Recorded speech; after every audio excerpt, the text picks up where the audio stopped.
jedes Teil vom Körper hat eine eigene Frequenz, eine Schwingung, man kann auch sagen. Und mit dieser Schwingung wird kommuniziert.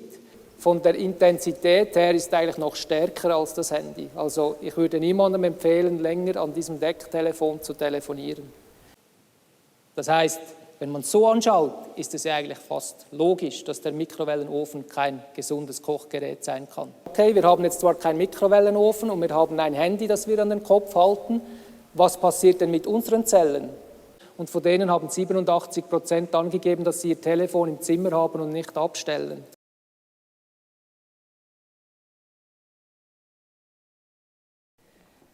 Es ist mir eine große Freude, dass ich heute vor Ihnen stehen darf und euch animieren darf, wie ich gestern gelernt habe in Afrika. Die Lehrer sind ja die Animatoren und ihr seid jetzt alle zurück vom Mittagessen und zur Einstimmung in das Thema werde ich euch jetzt einen kurzen Clip abspielen. This is the way we go to school, go to school, go to school. This is the way we go to school on a cold and frosty morning. This is the way we use our phones, use our phones, use our phones. This is the way we use our phones on a cold and frosty morning. This is the way we dose ourselves, dose ourselves, dose ourselves. This is the way we dose ourselves with microwave radiation. This is the way the tumour grows, tumour grows, tumour grows. This is the way the tumour grows, time to leave the warning.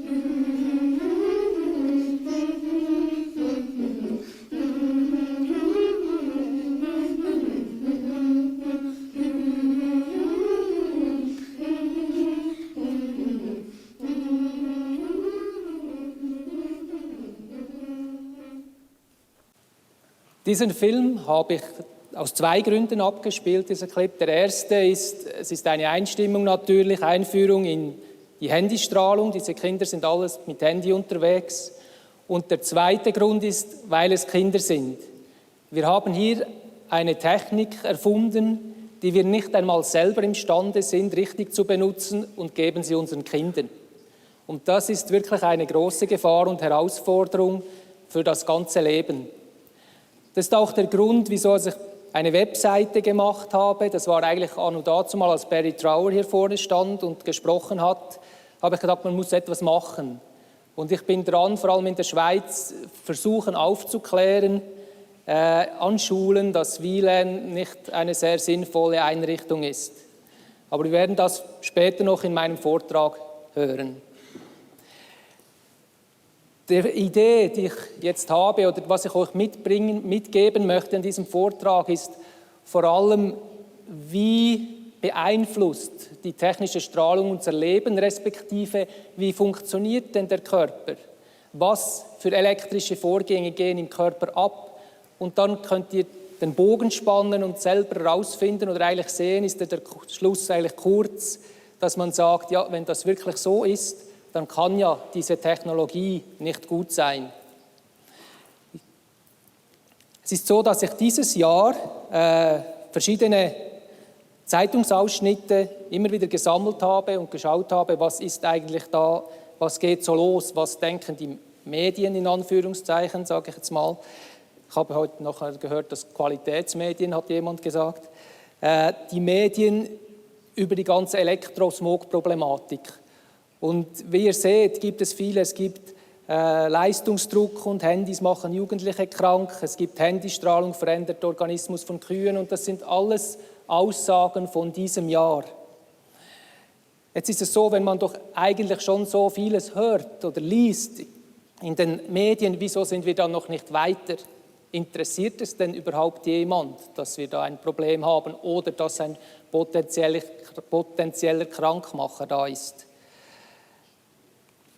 Wenn man auf die Webseite geht, des Bundesamts für Strahlenschutz in Deutschland, da ist natürlich eine Frage, die die Menschen beschäftigt. Es ist wahrscheinlich ein bisschen klein, aber ich habe das 1:1 rauskopiert.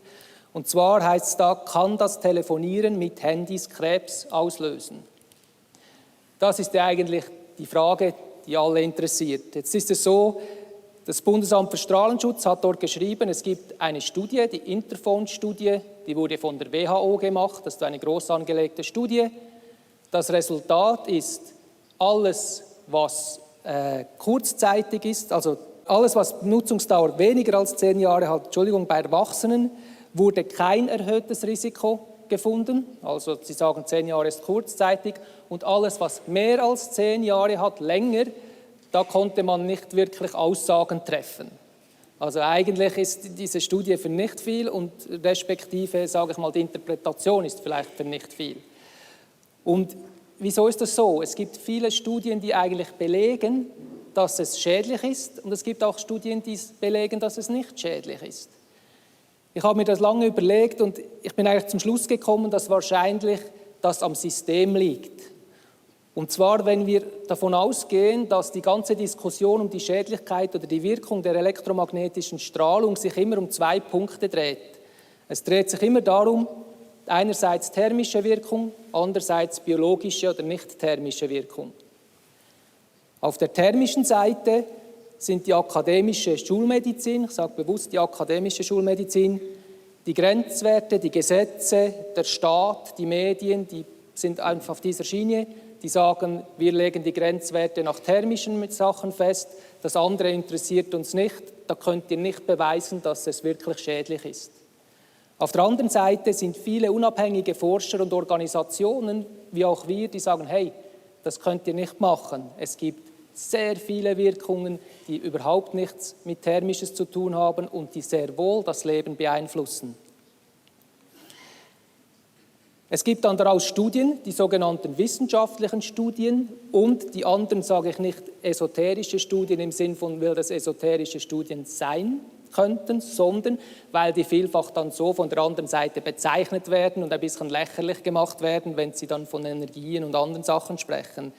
Das heißt, diese Forscher sind eigentlich hier in einem Dilemma, und zwar, wenn sie wollen, dass ihre Studien anerkannt werden auf der offiziellen Seite, müssen sie eigentlich nach den Regeln der offiziellen akademischen Schulmedizin oder den arbeiten. Und da werden sie eigentlich in ein Korsett reingedrängt und müssen sich auf gewisse Grundlinien oder Gesetze, oder wie man sagt, Richtlinien, die sie dort haben, einfach diese anwenden, obwohl die da eigentlich wahrscheinlich gar nicht reinpassen und durch das natürlich schwer haben zu erklären, wieso dann diese anderen Wirkungen ein Problem gibt. Wenn man jetzt das gleiche Diagramm nimmt und es auf die Medizin überstülpt, dann sind wir eigentlich so, dass man sieht, dass die Medizin eigentlich 2 Bilder hat. Man hat einerseits das newtonische Weltbild, wenn man sagen kann, das ist das mechanische. Newton, der Physiker, hat ja vieles, die ganze Mechanik und Abläufe eigentlich erforscht. Und auf der anderen Seite das einsteinische Weltbild, welches mit Energie zu tun hat, mit Quanten, mit Atomen und einer ganz anderen Seite ist.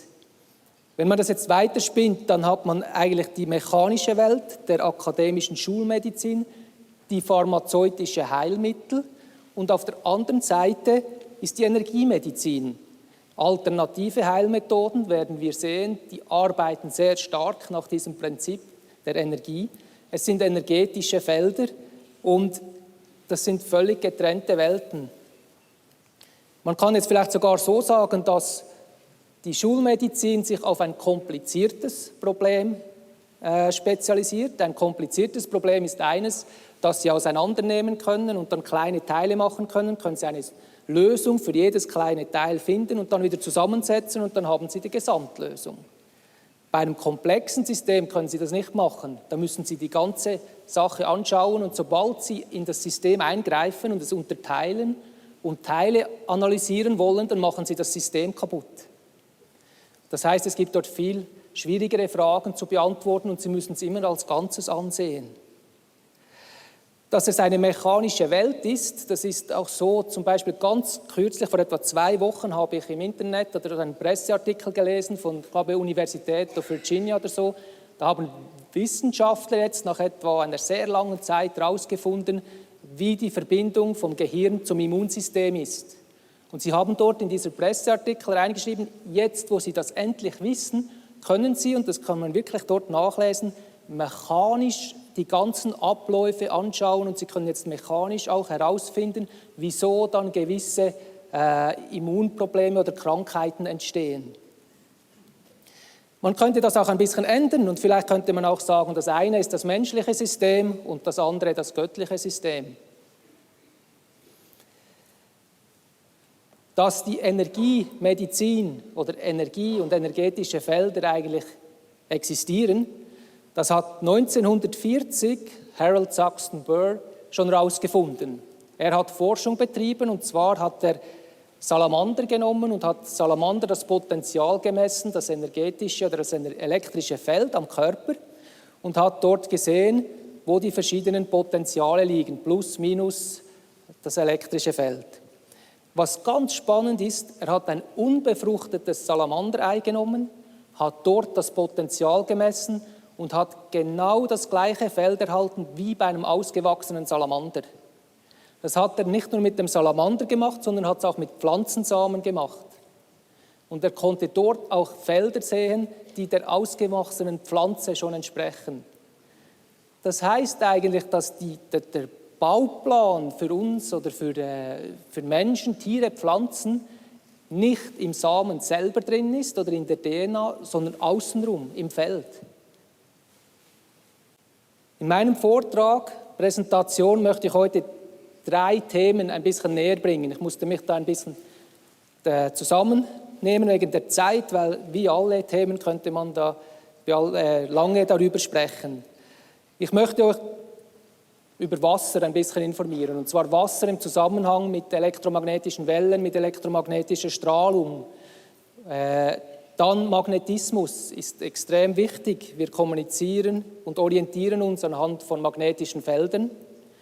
Und was sehr spannend ist, sind die Gleichstromabläufe im Körper. Das sind so 3 Gebiete, auf die ich mich konzentrieren möchte in der nächsten Zeit und euch zeigen, wie das dann auch zusammenhängt mit der technischen Strahlung. Damit wir aber da eine gute Grundlage haben und ich bin Elektroingenieur, müsst ihr mir jetzt halt noch 5 Minuten zuhören und wir machen noch ein bisschen Technik.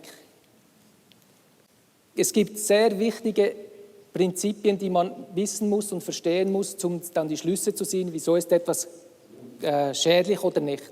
Einerseits ist es das Gleichstrom-Wechselstrom-Prinzip. Wenn man eine Batterie hat, dann kann man mit einem Messgerät eine elektrische Spannung messen. Das heißt, man hat eine Ladung, weil sich die Elektronen in dieser Batterie, ist das chemisch aufgebaut, separiert sind. Man hat oben oder unten verschiedene Potenziale. Es gibt eine elektrische Spannung. Wie jede Energie oder was auch immer, was getrennt ist, was verschiedene Potenziale hat, will auch die Spannung in der Batterie sich ausgleichen. Und weil es keinen Draht ringsum hat, macht sie das über die Luft, so gut sie es kann. Und dadurch auch entsteht ein elektrisches Feld. Das heißt, ihr habt ein elektrisches Feld, auch wenn kein Strom fließt. Es ist immer vorhanden. Das heißt, im Schlafzimmer oder so, wenn ihr Lampen habt in der Nähe vom Bett, es fließt kein Strom, die sind abgelöscht, habt ihr trotzdem elektrische Felder. Wenn ich jetzt einen Kreislauf dazu tue und eine Lampe anhänge, dann fließt ein elektrischer Strom. Ein elektrischer Strom, der erzeugt ein magnetisches Feld. Bei einem niederfrequenten, wir werden das noch sehen, System sind elektrisches Feld und magnetisches Feld getrennt.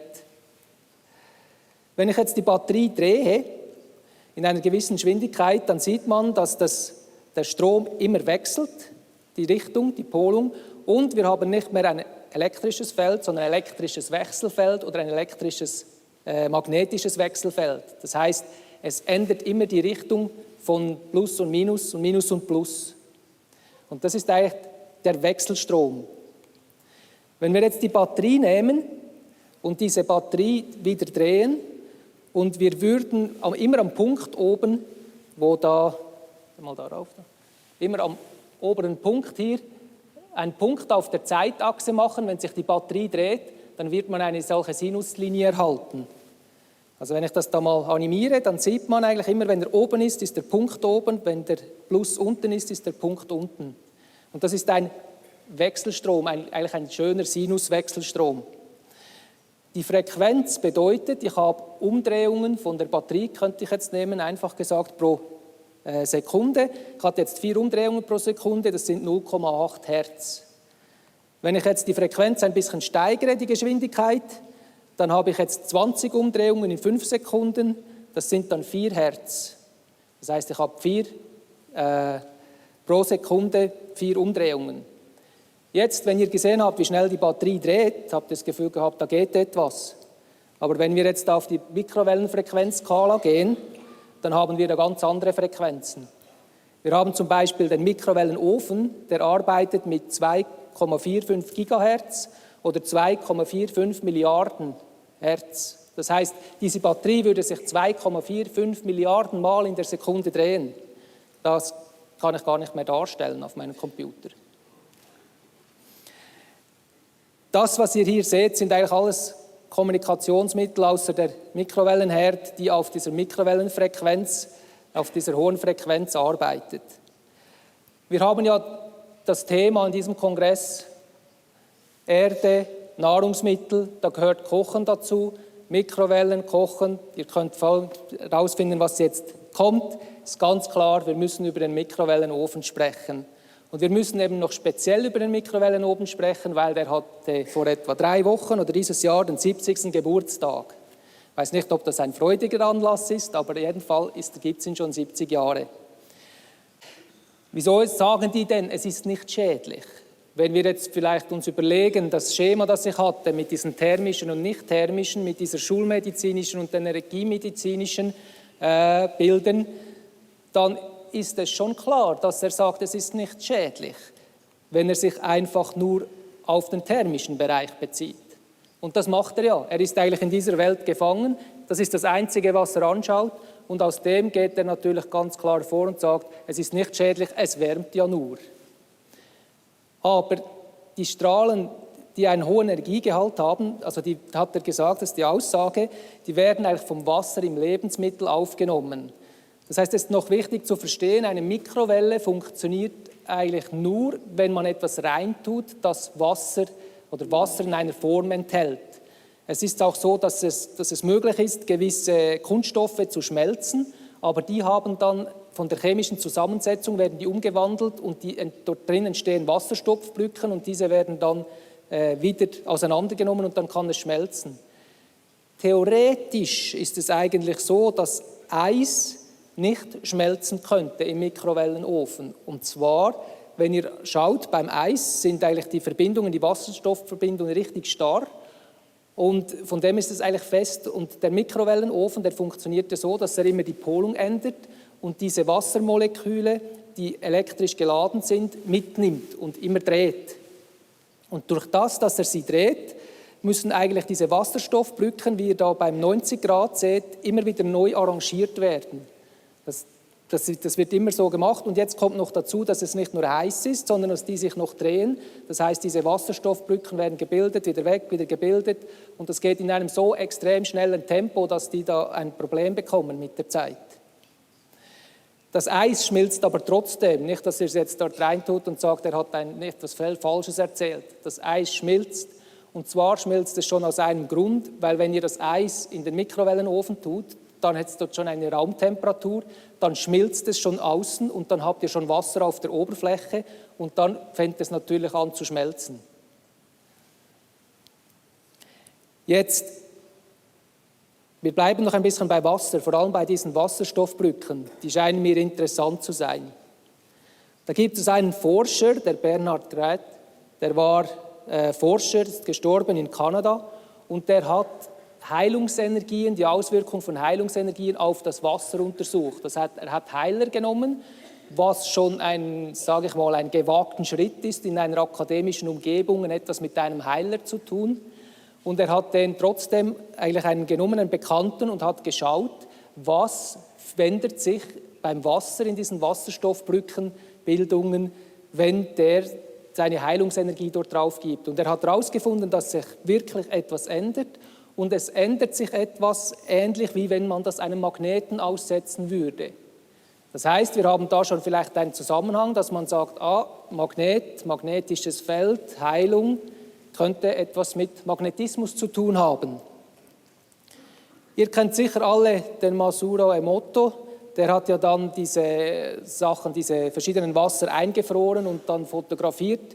und hat diese schönen Kristalle gefunden. Und wenn man sieht, unten das Wasser im Mikrowellenofen erhitzt wurde, das ist eigentlich sehr plump mit diesem Kreis, und wenn man das Wasser mit Liebe auflädt, dann gibt es völlig ein anderes Bild.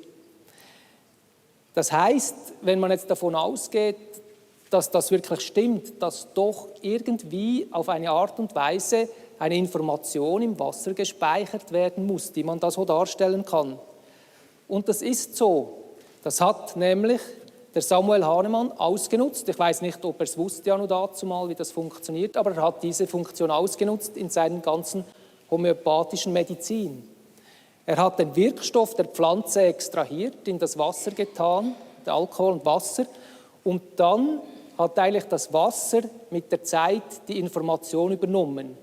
Und das Interessante oder das Paradoxe an der homöopathischen Medizin ist ja eigentlich, dass umso mehr man es verdünnt, das heißt potenziert, umso stärker wird die Wirkung. Aber bei einer sehr hohen Potenz, mit einer sehr hohen Wirkung kann es sein, dass ihr überhaupt nicht einmal ein einziges Molekül, einen kleinen Teil von diesem ursprünglichen Wirkstoff im Wasser mehr habt. Das heißt, die ganze Information vom Wirkstoff wird auf das Wasser übertragen. Und das hat man dann doch zwischendurch auch bei der Schulmedizin untersucht und hat sich gewundert, was das kann. Das heißt, wenn wir jetzt wieder zurückgehen zu unserem Mikrowellenofen, könnten wir eigentlich das Ganze anwenden und sagen, in diesem Mikrowellenofen wird auch das energetische Feld, die Information beeinflusst. Diese überträgt sich auf das Wasser ist im Lebensmittel, das Lebensmittel wird gegessen und das überträgt sich wieder auf den Körper, weil bestehen ja eigentlich auch 70% aus Wasser. Das heißt, wenn man es so anschaut, ist es ja eigentlich fast logisch, dass der Mikrowellenofen kein gesundes Kochgerät sein kann. Es gibt noch eine zweite Aussage, die der Herr Lössner gemacht hat. Wir kommen jetzt auf das Handy. Er hat gesagt, das Handy sei ein Mikrowellengenerator, welches wir direkt an den Kopf halten. Und es ist so, das Handy funktioniert eigentlich mit der gleichen Frequenz wie der Mikrowellenofen. Es ist genau die gleiche Technologie dabei. Es sendet einfach nicht so stark wie der Mikrowellenofen natürlich. Wenn wir das an den Kopf halten, dann hat man gesehen, dass nach gewissen Messungen die Temperatur im Kopf gestiegen ist. Was ganz speziell ist, und jetzt komme ich wieder auf die Kinder zurück, ist, dass die Kinder viel die kleineren Schädeldicke haben, den Knochen, und der Schädel sowieso kleiner ist. Das heißt, bei den Kindern ist es so, dass, wenn wir hier sehen, bei den 5-Jährigen fast der ganze Kopf, der ganze Hirnbereich von diesen Mikrowellen erfasst oder von der Strahlung erfasst und erwärmt wird. Respektive, was wird denn erwärmt? Das ist eigentlich auch das Wasser in den Zellen, im Kopf, das wir überall haben, das dort diese ganze Energie aufnimmt. Und ich habe gelesen, dass im Gehirn dass das Gehirn aus 85 bis 90% aus Wasser besteht. Das ist ein Riesenpotenzial, wo die ganze Energie absorbiert werden kann.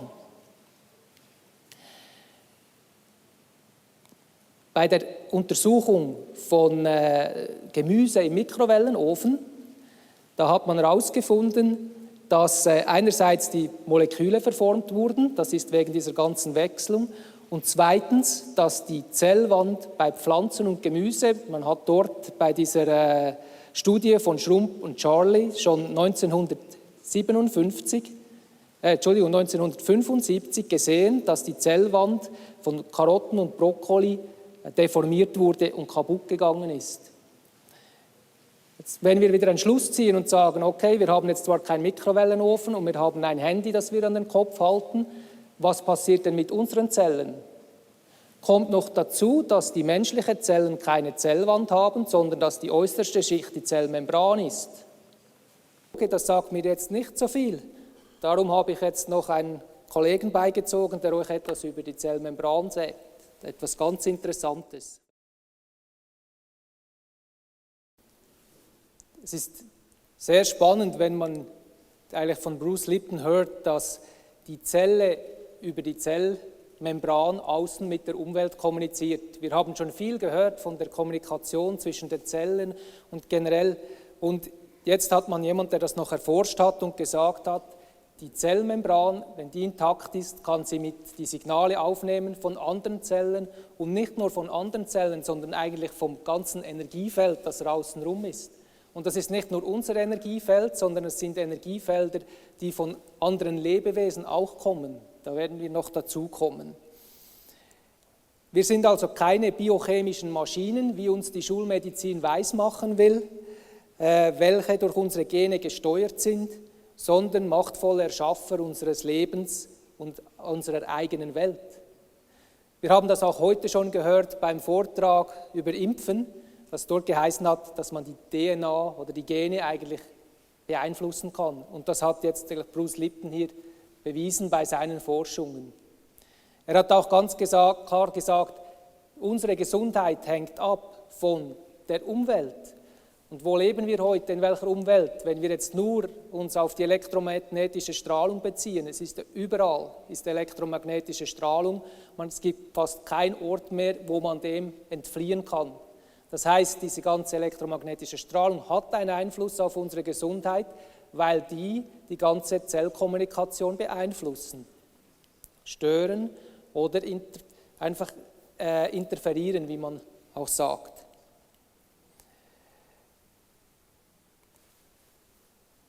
Ich muss noch etwas sagen zu dem sogenannten Ausdruck Extremely Low Frequencies. Den habt ihr vielleicht auch schon gehört im Zusammenhang von Elektrosmog. Das ist ein ganz großer Begriff. Und dort geht es darum, dass Extremely Low Frequency ist ein Frequenzbereich zwischen 0 und 100 Hertz. Man spricht von dem, wenn man vor allem bei nicht thermischen Effekten bei diesen Studien Untersuchungen macht. Es ist so, dass jedes Organ, und nicht nur jedes Organ, sondern eigentlich jedes Elektron, jede Zelle, jedes Teil vom Körper hat eine eigene Frequenz, eine Schwingung, man kann auch sagen. Und mit dieser Schwingung wird kommuniziert. Wir haben das schon gehört gestern, vorgestern, Schwingung ist überall, Schwingung ist eigentlich Leben. Und die Organe, die kommunizieren miteinander. Auf diesem Prinzip funktioniert ja auch die Homöopathie, wenn ich nochmal zurückgehe. Der Wirkstoff von der Pflanze hat eine Schwingung und der Gesundheitszustand von einem Menschen hat auch eine Gesamtschwingung. Und wenn die jetzt gestört ist, respektive wenn man die heilen will, versucht man die gleiche Schwingung, das gleiche Schwingungsmuster zu kombinieren, sodass eigentlich das geheilt wird. Das heißt ja, die Homöopathie, der Grundsatz ist heile Gleiches mit Gleichem. Die Gehirnwellen funktionieren auch in diesem Bereich. Es gibt die verschiedenen Gehirnwellen, die Alpha, Gamma, Beta-Wellen und all sind auch in diesem Bereich drin. Und das ist ganz ein wirklich essentieller Bereich, der nicht gestört werden soll. Jetzt ist es so, dass es vielleicht naheliegend ist, dass ihr wisst, Hausinstallation funktioniert mit 50 Hertz, Eisenbahnen je nachdem mit 16, 2/3 Hertz und das liegt genau in diesem Bereich. Aber jetzt könnt ihr mir sagen, ja, aber Mikrowellen sind ja völlig in einem anderen Bereich. Was hat das jetzt denn mit diesem Extremely Low Frequencies zu tun? Hat eben schon etwas zu tun. Und zwar muss ich euch jetzt noch das Prinzip der Modulation erklären. Heutzutage basiert die ganze Telekommunikation auf digitalen Signalen. Die ganze Computerwelt ist digitalisiert. Der Grund, wieso das so ist, man kann digitale Signale mathematisch verarbeiten, man kann mathematische Algorithmen dahinter geben und man kann durch das viel besser die ganzen Signale verwalten und steuern. So ein digitales Signal könnt ihr jetzt aber nicht durch die Luft schicken, irgendwo hin. Das heißt, ihr braucht einen Träger. Das ist wie, wenn ihr im Telefon die Sprache habt, oder andersrum, wenn wir jetzt miteinander sprechen, dann ist meine Stimme begrenzt und sie kommt vielleicht bis zur Tür nach hinten. Wenn ich jetzt aber die viel weiter schicken will, dann brauche ich einen Träger, vielleicht ein Apparat, ein Telefon in dem Fall. Und hier ist es genauso mit der elektromagnetischen Kommunikation oder Informationsübermittlung. Man braucht ein Trägersignal. Bei der Mikrowellen, also bei der heutigen Technologie, hat man ein Frequenzsignal im Mikrowellenbereich gewählt. Und jetzt nimmt man das digitale Signal und das lädt man jetzt eigentlich auf diese Trägerfrequenz rauf und dann entsteht dann so ein kombiniertes Sendesignal. Da gibt es ganz verschiedene Techniken, wie man das machen kann. Das ist jetzt einfach ein Beispiel. Und wenn ihr jetzt so eine Kommunikationssignal, sei es GSM oder WLAN, dann ist der Mikrowellenteil an und für sich schädlich, aber die ganzen pulsierende Strahlung, die ist eben auch noch dabei, die bekommt ihr auch mit. Und wenn wir jetzt mit einem Messgerät eine WLAN-Sender messen und dann auf den Lautsprecher geben, dann hören wir nicht die hochfrequente Signalanteil, weil das könnt ihr gar nicht hören mit euren Ohren, sondern diesen digitalen extremely low frequency Anteil. Das heißt, ich werde euch jetzt ein Signal von einem WLAN vorspielen und schauen, ob ihr das hört.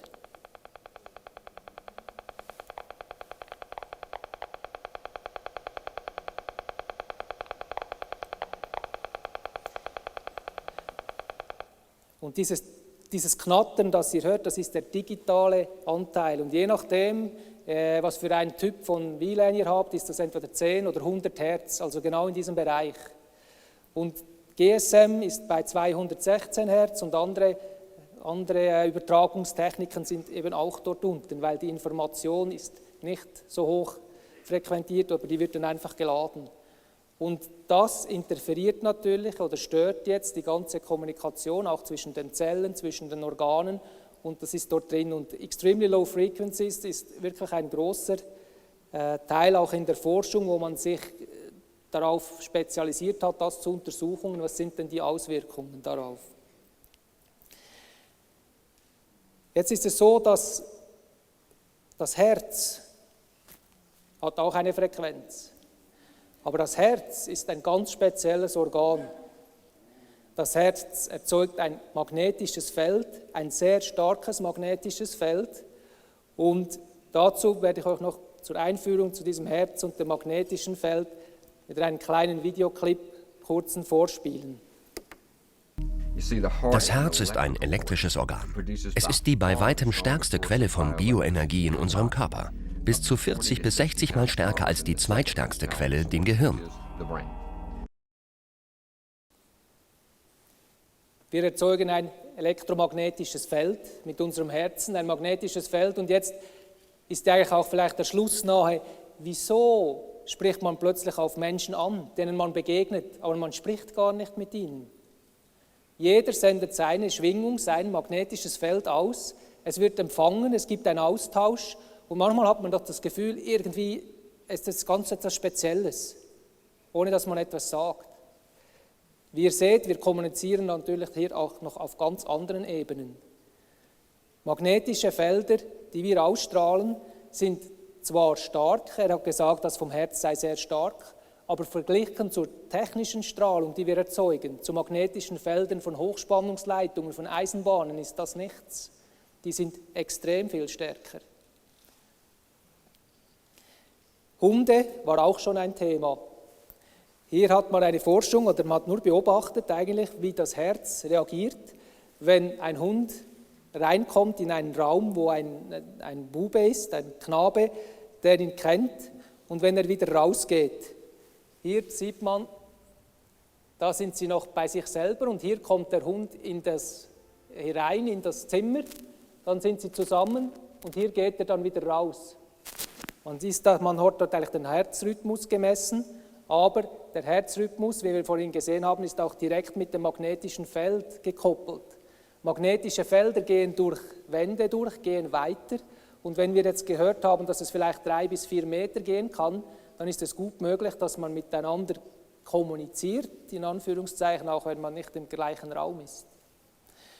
Das sind nicht nur Tiere, die das spüren, es sind auch Pflanzen, die natürlich solche Sachen ausgeben. Und da gibt es auch ganz spezielle, interessante Forschungen schon länger. Ein Clive Baxter, habe ich von einem Kollegen gehört, musste ich sofort nachschauen, der war CEI-Agent mal und hat dort mit irgendeinem Lügendetektor rumhantiert. Dann war ihm langweilig, dann hat er den an eine Pflanze angeschlossen und geschaut, was passiert. Dann hat er die Pflanze gegossen, dann hat der Lügendetektor ausgeschlagen. Dann hat er noch andere Sachen gemacht, er hat eine andere Pflanze gehabt, hat 2 Pflanzen gehabt. Die eine Pflanze hat er 6 Kollegen ausgewählt und einen von diesen Kollegen, der hat die andere Pflanze nebenan malträtiert, hat sie kaputt gemacht. Und dann ging er wieder raus und dann hat er den Lügendetektor an die zweite Pflanze angeschlossen und dann sind alle dort von diesen 6 Kollegen an der Pflanze vorbeigelaufen und bei dem, der die Pflanze malträtiert hat, hat der Lügendetektor ausgeschlagen. Das sind spannende Sachen. Da gibt es sehr viel solche Sachen. Es sind aber nicht nur Tiere und Pflanzen, die magnetische Felder haben, sondern unsere Mutter Erde hat auch ein magnetisches Feld. Und wenn ihr dieses extreme oder wunderbare Bild seht, dann seht ihr in der Mitte die kleine Kugel, das ist unsere Erde. Und das riesige Feld ringsum, das ist das magnetische Feld der Erde. Und dieses Bild, das ist eine wurde von Computersimulation, es wurde berechnet, aber es wurde berechnet anhand von Daten vom Themis-Projekt der NASA. Das sind 5 Satelliten, sind im Umlauf über die Erde und die messen die magnetische Stärke des magnetischen Feldes im All. Und von diesen Messpunkten hat man dann per Computer dieses Bild simuliert. Und wenn man die Ausmaße da sieht, das ist enorm. Es ist so, dass dieses magnetische Feld der Erde, das schützt uns natürlich einerseits von den Sonnenwinden, die da auf dieses Feld prallen. Und wenn man die Animation weiterspielen lässt, dann zieht sich das magnetische Feld sehr stark in die Länge. Und das schützt, kommt eine sehr starke Sonnenwindeinstrahlung, dann geht ein Teil kaputt. Und man sieht dann, dass die gewisse Partikel vom Sonnenwind hier oben, bei den Polen oben und unten, werden wie reingezogen. Und die ionisieren sich dann in der Luft und in den Luftschichten und dann kommt ihr zum Polarlicht. So ist, wie das Polarlicht entsteht. Für uns auf der Erde hat natürlich das magnetische Feld auch einen sehr großen Einfluss, vor allem auch bei Tieren. 1971, wie ihr seht, ich habe viele Beispiele, das ist schon lange her, diese Versuche. Und eigentlich weiß man schon lange viel mehr, was passiert und man hat trotzdem diese Technologie aufgestellt. Hat William Keaton an der Cornell University in den USA einen Versuch gemacht mit Tauben. Man weiß, dass sich Tauben einerseits visuell orientieren an gewissen Punkten auf der Erde, die sie sich merken können, und andererseits auch magnetisch. Und jetzt wollte er das untersuchen. Er hat den Tauben Kontaktlinsen auf die Augen getan, sodass sie noch die Helligkeit hatten, aber dass sie nicht mehr sehen konnten, wie die visuellen Punkte, an die sie sich orientierten. Einem Teil hat er das gemacht, einem anderen Teil nicht. Und wie ihr auf dem Bild seht, sind diejenigen, die nicht mit Kontaktlinsen ausgerüstet waren, gingen den direkten Weg, den Strich direkt zurück vom roten Punkt zum grünen. Und diejenigen, die Kontaktlinsen hatten, hatten einen Umweg gemacht. Und zwar flogen sie zuerst über das Wasser, was Tauben eigentlich nie machen, aber sie konnten ja nicht genau sehen, was dort war, bis zu einer Feldlinie oder bis sie das magnetische Feld irgendwo gefunden hatten, das genug stark war, haben sich dort orientiert und gingen zurück zu den Taubenschlag. Er wollte jetzt sicher sein und hat noch einen zweiten Versuch gemacht und dann hat den Tauben hinten Magnete auf den Kopf geklebt und zwar so, dass die Tauben, also genau die gleiche Stärke, damit das Magnetfeld aufgehoben wurde, das Erdmagnetfeld. Die Tauben flogen los und 2-3 Tage kamen keine Tauben zurück. Als die ersten dann zurückkamen, hatten die keine Magnete mehr im Kopf, das heißt, die sind dann abgefallen und sobald die Magnete abgefallen waren, konnten sich die Tauben wieder orientieren und kamen wieder zurück in den Taubenschlag. Ich habe schon gelesen, dass 1920 hat man in Spanien einen Telegraphenturm in Betrieb genommen und früher musste man wirklich noch sehr starke Sendeleistungen machen, damit man auch die Sache überbrücken konnte, wo die Technik noch nicht so weit fortgeschritten. Und man hat da schon Tauben in der Nähe beobachtet, die sich nicht mehr orientieren konnten neben diesem Sender, bis sie genügend weit weg waren, damit sie sich wieder orientieren konnten und das magnetische Feld der Erde wieder fanden und zurückfliegen konnten. Das heißt, eigentlich das Grundwissen ist schon lange da, dass es einen Einfluss hat, einen sehr starken auf unsere Umwelt. Rotkelchen, genau das Gleiche. Die Universität Oldenburg hat da hier Versuche gemacht mit Rotkelchen. Die konnten sich nicht mehr orientieren bei gewissen Frequenzen, bei gewisser Strahlungsintensität. Bienen dürfen natürlich nicht fehlen. Auch bei Bienen ist es nicht anders. Vor allem da ist noch ein Schweizer, der Dr. Daniel Faber von der ETH in Lausanne, hat Versuche gemacht. Und von ihm habe ich auch noch diese Bilder hier. Sie haben eine magnetische Karte, überlagert sich bei den Bienen auf eine geografische Karte, ähnlich wie bei den Tauben, und sie orientieren sich dann anhand von diesem Magnetit, welches sie hinten noch haben, am Erdmagnetfeld. Wird das jetzt gestört durch irgendein Decktelefon, also so ein drahtloses Funktelefon, wie viele zu Hause haben, dann können sich die Bienen nicht mehr orientieren, sie werden durcheinander gebracht und die bestrahlten Völker, die fanden dann nicht mehr zurück, als sie rausflogen. Also unten rechts ist es ganz extrem, das Bienenvolk 5 bestrahlt wurde, da kam nicht mehr zurück. Und Bienen sind ja sehr kleine Lebewesen von dem her und da braucht es nicht sehr intensive magnetische Strahlung oder elektromagnetische Strahlung, um ihre Orientierung zu stören. Was jetzt spannend ist, nicht nur Tiere haben Magnetit im Kopf, sondern auch Menschen. Wir haben genau die gleichen magnetischen Kristalle oder Magnetite im Kopf und das hat der Joseph Kirschwink in Kalifornien herausgefunden. Und wenn ihr auf seine Webseite geht, habt ihr x Seiten Studien zum Magnetismus und deren Auswirkungen auch auf den Menschen. Und der hat gesehen, dass unsere Hirnrinde ganz sehr viele Magnetitkristalle sind.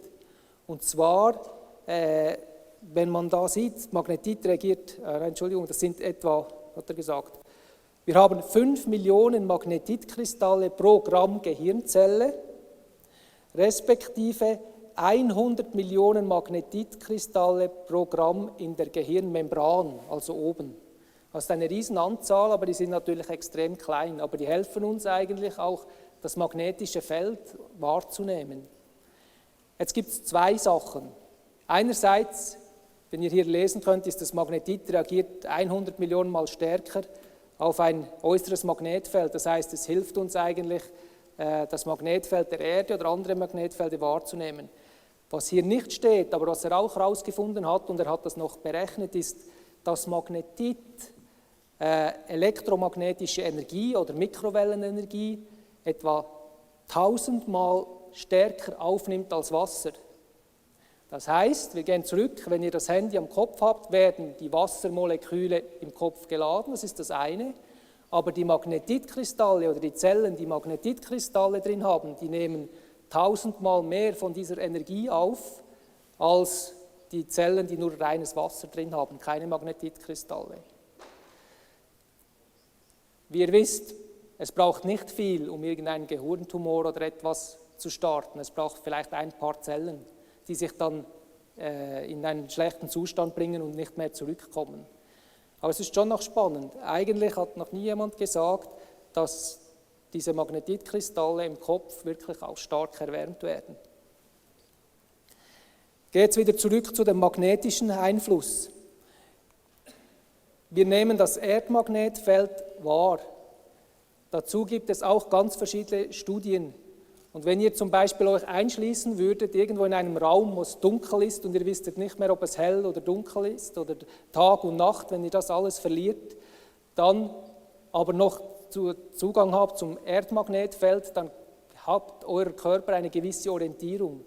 Er kann die Abläufe wissen noch, was ist Tag, was ist Nacht, auch wenn ihr das nicht mehr seht. Wenn ihr aber noch in einen Raum reingeht, der vollkommen hermetisch abgeschlossen ist, dass das Magnetfeld auch nicht mehr reingeht, dann ist das vollkommen alles aus dem Häuschen und der Körper weiß nicht mehr, was zu tun ist.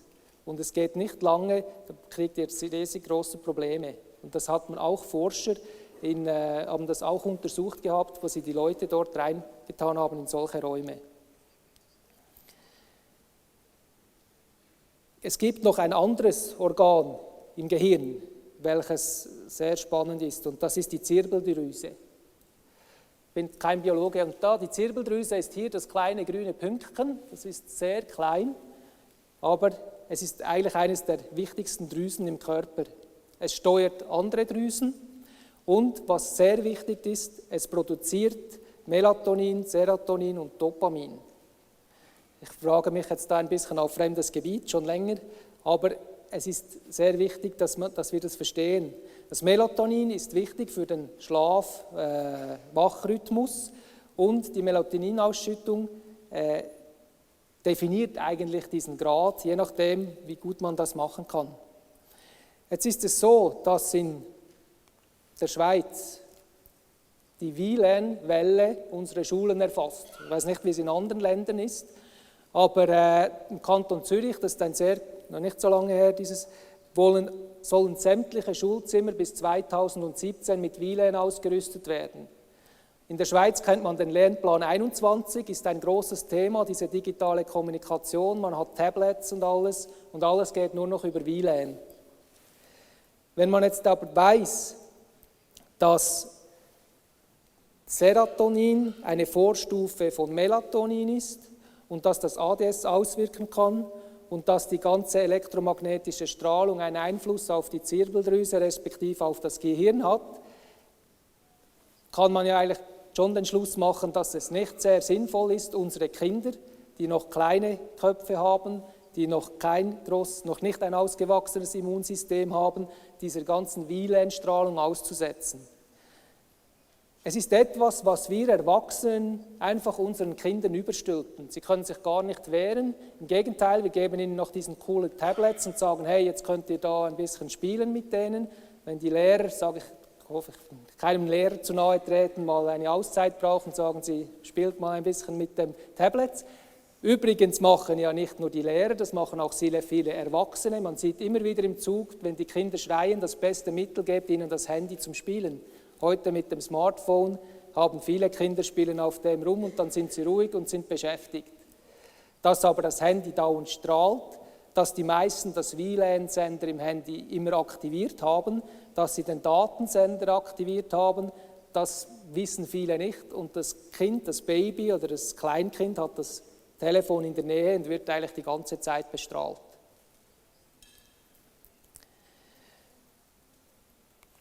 Ich habe hier noch ein kleines Übersichtsbild. Also das Erdmagnetfeld beeinflusst unsere magnetischen Organe. Also mit den magnetischen Organen sind eigentlich diese Magnetitkristalle gemeint und auch die Zirbeldrüse. Was ihr jetzt unten habt, ist der dritte Teil von meiner Präsentation. Und zwar habt ihr hier kombiniert einerseits elektrische Gleichströme und hier Nervenimpulse. Wenn ich das da hier zusammennehme, dann komme ich zum Konzept, wenn man dem sagt, vom dualen Nervensystem. Das duale Nervensystem, das sind zwei Teile. Einerseits ist das Gleichstromsystem und andererseits das Nervensystem, das wir kennen. Also das Nervensystem, das die ganzen Sinne und die Muskelbewegungen steuert und das Gleichstromsystem, das die Reparatur von Verletzungen steuert. Ich möchte mich jetzt im letzten Teil noch auf dieses Gleichstromsystem im Körper konzentrieren, weil die Natur funktioniert eigentlich mit Gleichstrom und wir haben diesen Wechselstrom erfunden. Wenn wir elektromagnetischen Feldern ausgesetzt sind, dann erzeugen wir auch Gleichströme in unseren Körper und die dann dort diese ganzen Gleichstromabläufe stören. Es ist so, dass das Hirn sendet, wenn ihr eine Verletzung habt, eine Meldung oder ein Signal an diese Verletzungsstelle über die sogenannten Schwanzellen oder Schwanzellen. Und man sieht es nicht sehr gut auf diesem Bild, aber die sind hier draußen. Habt ihr so diese Punkte, die umgeben die normale Nervenzelle, die sind außenrum an dieser Nervenzelle und auf diesem fließt ein Gleichstrom zu diesen Verletzungspunkten. Das hat alles Robert O. Becker herausgefunden. Er ist ein amerikanischer Orthopäde, Spezialist für Elektrotherapie, hat dort Jahre geforscht in seinem Spital in Syrakus und hat ganz interessante Bücher und Sachen gefunden. Einerseits, was er gefunden hat, ist, komme wieder zurück, ist das Potenzial, die Körperoberfläche. Ich habe ganz am Anfang gesagt, der Salamander hat ein Potenzial, das man messen kann. Aber nicht nur der Salamander, sondern auch wir haben Potenziale, die wir messen können. Das heißt, man nimmt ein Messgerät und misst die Punkte am Körper und sieht eigentlich, dass oben in der Mitte und da bei Bauch unten sind Pluspole und alles, was außen ist negativ. Und das gibt ein Bild und dort diese Potenziale, die werden eigentlich gesteuert auch durch die Abläufe von feinsten elektrischen Gleichströmen. Ich habe gesagt, dass die technische Strahlung uns beeinflusst dort. Und zwar kann man sich das so vorstellen, ich habe eine Sendeantenne und habe eine Empfangsantenne und wenn ich jetzt eine Welle schicke oder eine elektromagnetische Strahlung an diese Empfangsantenne, wird das dort aufgenommen und dieser Zeiger oder dieses Messdings schlägt aus und es fließt dort ein Strom. Wenn das mit einer Antenne funktioniert, funktioniert ja das eigentlich auch mit einem Menschen. Ich kann da einen Menschen hinstellen und wenn jetzt dort der Mensch in einem elektromagnetischen Feld steht, wie hier, überall, dann wird ein elektrischer Wechselstrom oder Strom im Körper induziert. Der mag sehr, sehr klein sein, aber der wird trotzdem noch genügend groß sein, um mit dem normalen Strom zu interferieren. Ich komme dann noch später zurück, was ist denn ein Strom, der so im Körper fließt, ein Steuerstrom. Also, dann erzeugt dieser Strom auch ein magnetisches Wechselfeld. Gehen wir mal zurück zu dem elektrischen Potential und zu diesen ganzen Untersuchungen, die Roberto Becker gemacht hat. Er war Spezialist, er war Orthopäde für Frakturen und hat dort gemessen, was passiert, wenn ich eine Fraktur habe. Wie ihr da seht, das ist, die Aufzeichnung ist hier, er hat das Potenzial gemessen, er hat hier das Potenzial auf dem Arm gemessen, das könnt ihr hier direkt so hochnehmen und dann hat er geschaut, nach einer gewissen Zeit, was ändert sich am Potenzial am Arm. Das ist ganz normal, ohne Fraktur. Und sobald wir eine Fraktur haben hier am Punkt von Fraktur, hat sich das Potenzial geändert in eine positive Richtung. Als dann der Heilungsprozess eingesetzt hatte, hat sich das Potenzial wieder geändert, wieder auf diese negativen Wert. Und er konnte eigentlich sehen, dass sich während der ganzen Heilung das Potenzial immer wieder geändert hat. Er ist dann weitergegangen und hat dann 2 Tiere untersucht, und zwar den Salamander und den Frosch. Den Salamander hat er genommen, weil der Salamander ist eines der Tiere, die seine Glieder, wenn sie verloren sind, vollkommen wieder regenerieren kann. Der Frosch kann das nicht. Er hat bei beiden eine Gliedmaße amputiert und gezeigt, was passiert mit diesen elektrischen Potentialen am Stumpf von dieser Gliedmaße. Was jetzt natürlich naheliegend ist, wäre gesagt, ja, wenn doch das einen elektrischen Strom erzeugt, diese Amputation, könnte ich doch das vielleicht auch umkehren. Das heißt, wenn ich jetzt dort einen elektrischen Strom anlege, könnte ich ja diese Heilung beeinflussen oder ändern. Und er hat das dann mit einer Ratte gemacht und mit der Ratte hat er die Ratte da amputiert, hat da die Gliedmaße weggenommen und man hat gesehen, dass sich hier das Ganze, als er nichts gemacht hat, hat sich einfach ganz normal zurückgebildet und hier hat er so einen elektrischen Bimetall reingetan, dass ein kleiner elektrischer Strom fließt und da hat sich eine gewisse Knochen und Fleisch oder so hat sich dort gebildet. Er konnte das steuern. Und zwar hat er verschiedene Gruppen gehabt, so Kontrollgruppen, und hat versucht herauszufinden, was ist denn jetzt die richtige Stromstärke, damit dann das auch wirklich funktioniert. Und er hat gesehen, dass wenn er zu wenig, also wenn er gar nichts macht, dann verheilt es einfach. Wenn er zu wenig drauf gibt, dann hat er eine Missbildung. Wenn er zu viel drauf gibt, dann geht es sowieso kaputt. Und wenn er genau etwa 5 bis 6 Nanoampere drauf gibt, das ist eine extrem kleine Stromstärke, hat er genau den richtigen gefunden, dass er diese Regeneration fördern konnte. Respektive, dass er dort diese Gliedmaßen nachgewachsen sind. Die Gliedmaßen nachwachsen hat eigentlich damit zu tun, dass die Zellen, die dort sind, auch ihre Funktion ändern, weil ihr habt ja keine Knochen mehr, ihr müsst ja das eigentlich aufbauen. Und das heißt, es müssen andere Zellen zugeführt werden und die müssen jetzt ihre Funktion rückgängig machen, das heißt die Dedifferenzierung, die gehen wieder zurück und übernehmen dann eine andere Funktion. Haben wir heute schon mal gehört, beim Bruce Lipton, der hat gesagt, Zellen können sich verändern. Es ist aber so, das tönt jetzt eigentlich alles sehr gut und man könnte sagen, ja, wieso kann man das beim Menschen nicht? Das Problem ist, dass wir nur eine gewisse Anzahl oder auch diese Wirbeltiere nur eine gewisse Anzahl an Zellen haben, die man wirklich zurückbilden kann und die dann eine neue Funktion annehmen können an diesem Punkt. Und das reicht gerade für Knochenbrüche auszuheilen, aber es reicht nicht, um ganze Gliedmaßen dann nachwachsen zu lassen. Das Gleichstromsteuerungssystem, jetzt ist es natürlich so, ich habe jetzt immer von diesem Ausgangssignal gesprochen, das vom Hirn kommt und diese ganze Regeneration beeinflusst. Aber irgendwie muss es ja auch nach oben geleitet werden, in die Hauptzentrale des Computers und sagen, halt, ich habe da unten eine Verletzung, du musst jetzt was machen. Und dazu hat er auch gemessen, da hat er gefunden, dass die Akupunkturmeridiane genau diese Aufgabe übernehmen. Das heißt, die Akupunkturmeridiane sind elektrische Leiter, die die Signale zum Gehirn leiten, von Verletzungen beispielsweise. Und man kann mit einer einfachen Nadel, wenn man weiß, wo sie setzen, diese ganzen Schmerzempfindungen stoppen. Und damit ihr das mir auch glaubt, habe ich ein Filmteam nach China geschickt, vom Dreisat, und die haben einen Film gemacht. Wie ihr seht, ist unser ganzes System, unser ganzer Körper funktioniert elektrisch. Unsere Umwelt funktioniert elektrisch. Alles elektromagnetische Felder und wir beeinflussen mit unserer Strahlung unwissentlich oder ignorierenderweise einfach diese Abläufe. Und dann kommt natürlich noch hinzu, dass wir Impfungsprobleme haben, sonstige Krankheiten und alles. Und das ist die elektromagnetische Strahlung. Der Mobilfunk ist einfach ein Teil im ganzen Cocktail, der mit der Zeit dazu führt, dass unsere Körper krank werden. Was könnt ihr dagegen machen?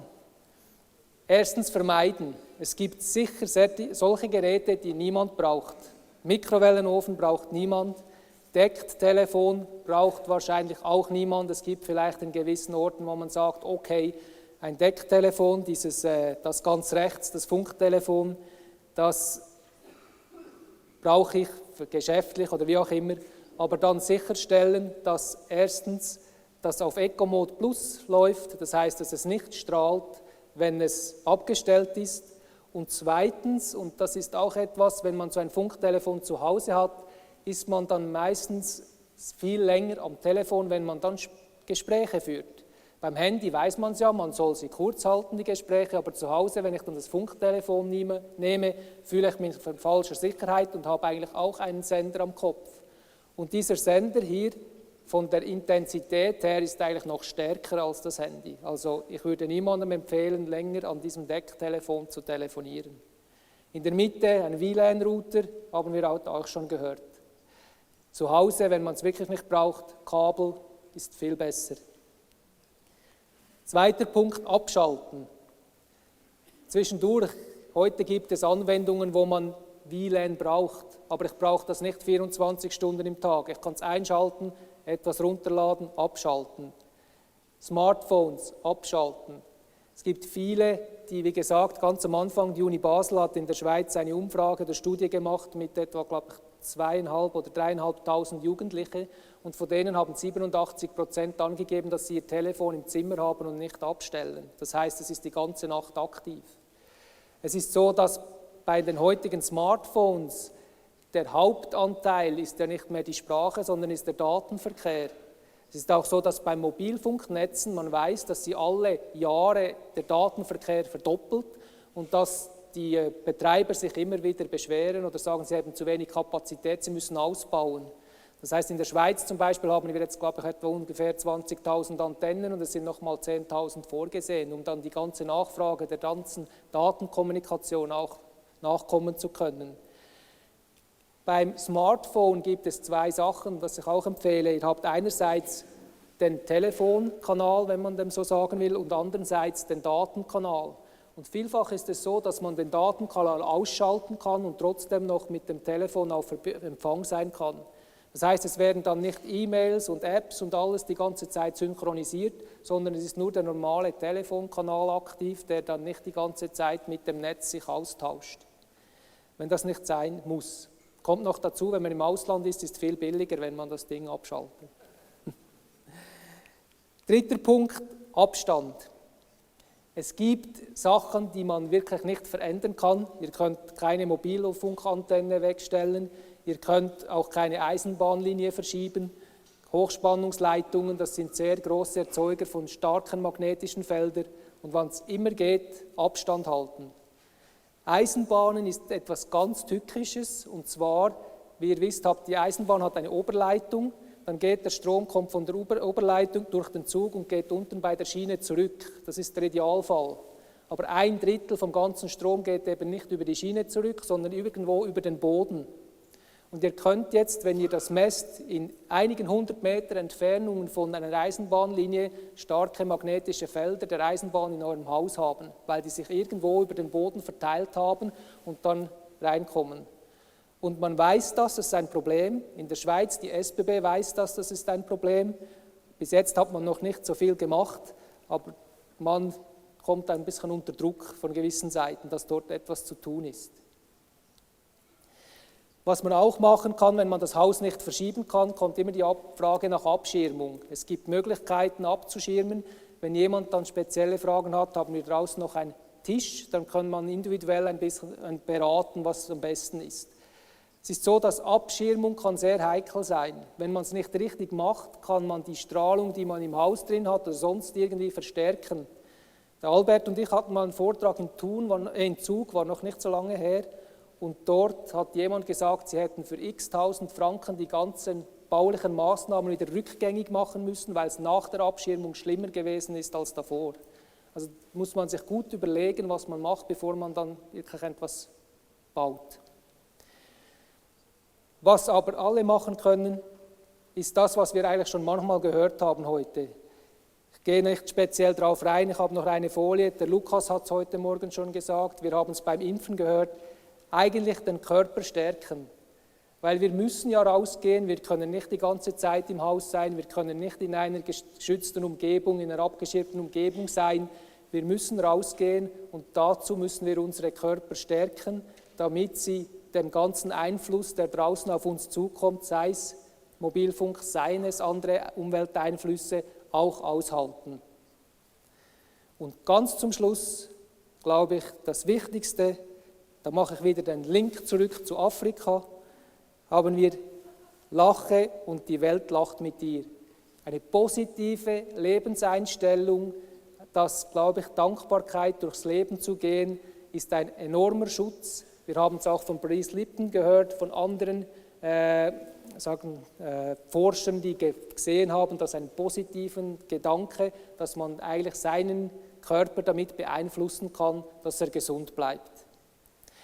Habt ihr dann noch spezielle Fragen? Wie gesagt, wir sind draußen auch am Mikrowellen-Infotisch und wenn ihr jetzt noch Fragen habt an mich, dann dürft ihr die jetzt stellen. Danke.